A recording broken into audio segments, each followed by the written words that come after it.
I didn't ask for this. That's Thomas Claxton, our next guest here on our LadyLake Music Showcase. Come on in, Thomas Claxton, and say hello.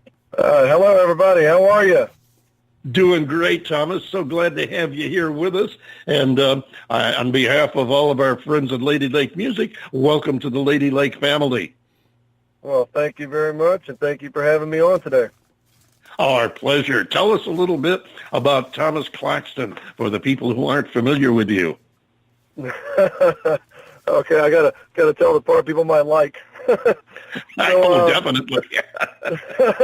So I've been a career musician now ever since I was in high school. Man, this is what I've been doing for a long time, I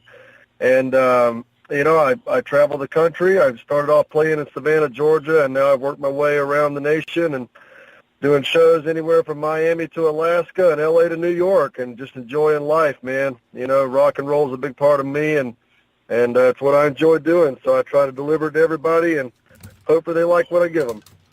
Well, put a couple of notes on your future itinerary there. Naples, Fort Myers, Florida, and Tempe in the Phoenix area in Arizona. My co-host John Bon Jovial and myself, we'd like to get out and see you. We'd like to get and see our guests in person when they play our area, and we'd look forward to meeting you in person as well. I know we talked about, before you came on, we talked about the fact that you do, over 300 shows a year. You've performed with some major names. We mentioned a couple, Chuck Negron and Bernie Williams, among others. And, you were the thing that kind of surprised us in a nice way, but it's unusual that we have an artist on here doing pop, rock and roll that's a classically trained singer. I understand that you were classically trained as a tenor. That's correct. Yeah, man. I studied under Dr. Lauren Ringwald, and who now teaches at the Piedmont University outside of Atlanta.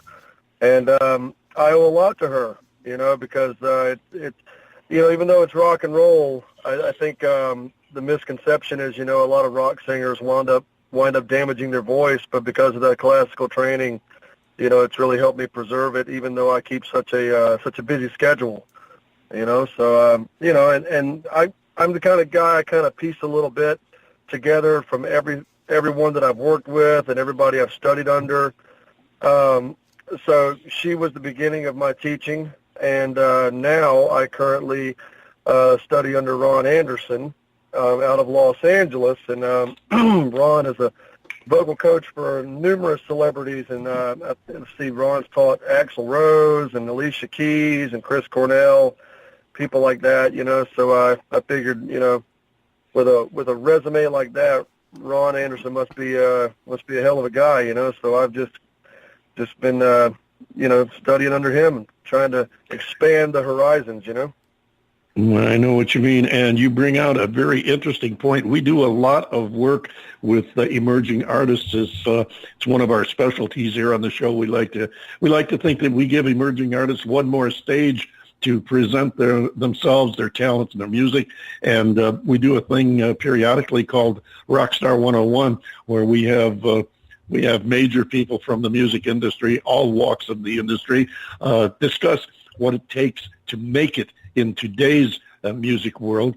And as I said, you brought out a point that I think is oft overlooked, and that's the fact that no matter how old you are or how much experience you've had, how long you've been doing it, you're never too old to learn. And you mentioned the fact that you are still taking lessons and still learning after a period of time in the business. I think that's a great thing for the emerging artists to keep in mind.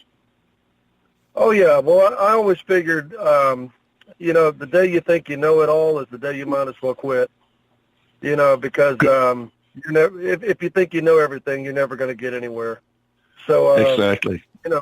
That's always been my mentality. And while I'm still a young guy, I don't care one day when I'm 80-something years old. If there's something I can ever learn from anybody, I'm going to do my best at it and, just give it 150% every time.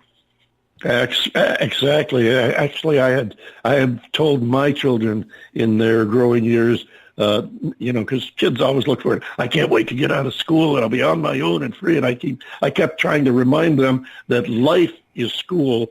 You never really graduate. You just move from one course to a postgraduate course, but you're always learning. And if you're not, as you indicated, then there's something wrong. John Bon Jovial is always learning, and he's always helping us learn something. What you got for us, John? Well, first of all, we are so glad to have you with us, Thomas. It's great that you've taken the time to, out of your busy day to spend a little time with us. And David will tell you that, and he does this to me every single week, in that I don't get to listen to the music before we air it. So I just listen to your song, and I listen to it for the first time I'd ever heard it. And I very much like what I heard. I can hear, now that I know that you're a classically trained vocalist, I can hear it. And my impression, there's, and I don't know if these guys were classically trained or not in voice work, whether it be at opera or whatever. But you kind of remind me a little bit of a gentleman named Tony Hadley, who's the lead singer for Spandau Ballet, and also Justin Hayward of the Moody Blues. There's a quality to that voice, and that's a huge honor. Yeah. Well, you're welcome, but I mean that. I wouldn't say it unless I meant it. So that's just my observation. I love the song. I love the production values behind it, and I'm duly impressed that you've opened for some fairly large names. And I hope that the day comes when there are names that open for you. Well, we'll see. I mean, the way I've done things in my career has been interesting, to say the least. I'm still a believer that you can go out and do things the grassroots way of networking and just physically talking to people and meeting people and shaking hands and even though today that seems like something that kind of gets thrown to the wayside, because of social media and the internet and things like that. And every opportunity that I've ever gotten, I just tried to, add a little bit to who I am from every opportunity. So the first tour that I ever did was an arena tour, actually, and I went from playing, small venues to, the next day I was in a big arena with Chuck Negron, and Chuck was very nice to me, very kind to me, and but I was a backing vocalist for him on this tour, so I was actually in the band with him, and that was a huge learning experience, and from there I just went on to work with some different people, and the ones that I've opened for, I can't say enough great things about. Everybody in this business is very unique, I think that's the great thing about the music industry is you never know what you're going to get. And some people are the kindest people in the world. Some are a little rough around the edges, but I don't think you can ever learn too much from any of them, to be honest with you. One of the nicest guys I ever opened for was Mike Rutherford from Genesis, and he was such a nice guy. Gave me some really good advice. A lot of these guys have actually taken time to speak with me and give me a lot of good learning tools. Isn't he the Mike of Mike and the Mechanics? Yeah, absolutely. Yeah, and, okay. I thought so. And see, one of my favorite songs of all time was "The Living Years." If you remember that one. Oh, I love that song. Great song. That's one of those songs that always gave me chills. Every time I heard it, because it's such a true statement. And I love songs that have meaning. And that song had a big impact on me. It's okay to be upset, but don't hold grudges, because one day it could be too late. And to make up and take it all back. And that song was just very powerful. So to be able to open for Mike and the Mechanics was really like a dream come true. Even though they might not have had the name that Genesis had, but still they were one of my favorite groups back in the day. So the people that I've had a chance to open for and work with, have all had a big impact on me. Well, I'll be honest with you. I like them a whole lot better than Genesis anyway, so I think you are in very good company. Yeah, that's the thing. I love Phil Collins and I love Peter Gabriel, but I tend to like their solo stuff more. You're a man Peter after Gabriel, my heart. You are.